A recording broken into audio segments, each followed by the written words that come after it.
Cuttack don brothers का सरी remand अवधि आज से कोर्ट रे हाजर करा तेबे अधिक पचराउचरा धल सामंत ब्रदर्स को पुणी रिमांड रे नहीं पारे कमिशनरेट पुलिस तेबे डॉन ब्रदर्स का भाईजैक लिंक बाबद पुलिस को मिली नुआ तथ्य सेठारे कंपनी करी निज अपराध नेटवर्क जमाउथिले दुई भाई सेपरि गतकाली धल सामंत ब्रदर्स का जड़े कनिष्ठ सहयोगी विजय कुमार दास को पुलिस जेरा करिछि हेले जेरा बेले विजय को स्वास्थ्यावस्था बिगिड़ी जाइथिला फल विजय को डाक्तरखाना रे भर्ती करा जाइछि विजय को डी ब्रदर्स का बालीघाट मामला रे जेरा करा जाउथिला।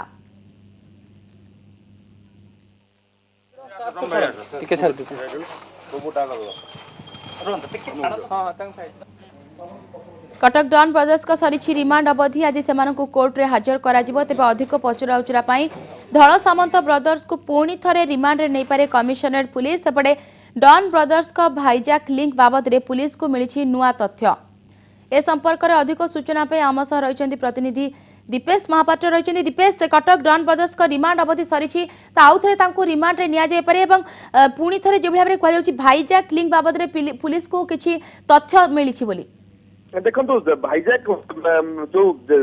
स्वतंत्र दल पुलिस दल जाइला सेठी 35 राउंड गुड़ी सहित बंदूक सहित दीपुर फोटो और ड्राइविंग लाइसेंस पाइबा परे ए नहीं कि जेरा करिथिला अधिकरु अधिक जेरा करिथिला शेष पर्यायर 7 दिनिया जेरार शेष पर्यायर जेरा करिथिला दुई भाई को कमिशनरेट पुलिस एवं जेरारु मध्ये अनेक तथ्य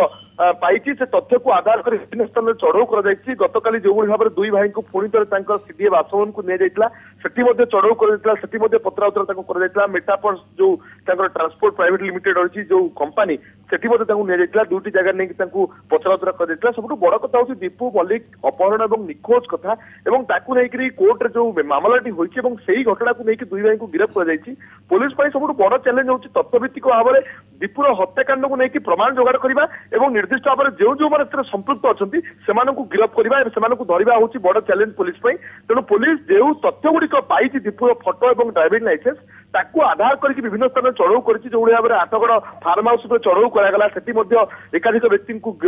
आनिकी पत्राउत्तर कर दउछि सेतु जणे व्यक्ति काली पत्राउत्तर समय असुस्थ होई पड़े ताकू मध्ये गोटे प्राइवेट हॉस्पिटल एडमिट कर दैछि रिमांड अवधि सरी जाइछि आज कोर्ट रे पुणी थे प्रोड्यूस करा जिवो एवं अधिकरु अधिक तथ्य हासिल करबा पई करे कमिशनर पुलिस पुणी थे आउ 7 दिन रिमांड बढ़ाइबा पई आज कोर्ट रे आवेदन करिवो तबे कोर्ट ऊपर निर्भर करूछि माननीय कोर्ट ऊपर निर्भर करूछि दीपू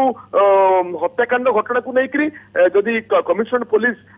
पक्ष रखुछि बा कमिशनर पुलिस दाबी करूछि बा कमिशनर पुलिस तार आईनगत भाव में उपस्थापन करूछि 7 दिन रिमांड वृद्धि पई कोर्ट निर्देश देबे बा कोर्ट निष्पत्ति नेबे आउ रिमांड अवधि वृद्धि करा जिवो कि करा जिवोनी जदि वृद्धि करा जिवो 7 दिन लागुथिले मध्ये केते दिन कमिशनर पुलिस को दिया जिवो तेणु बर्तमान कोर्ट ऊपर ही निर्भर करूछि रिमांड अवधि वृद्धि समय सीमा एवं दिन।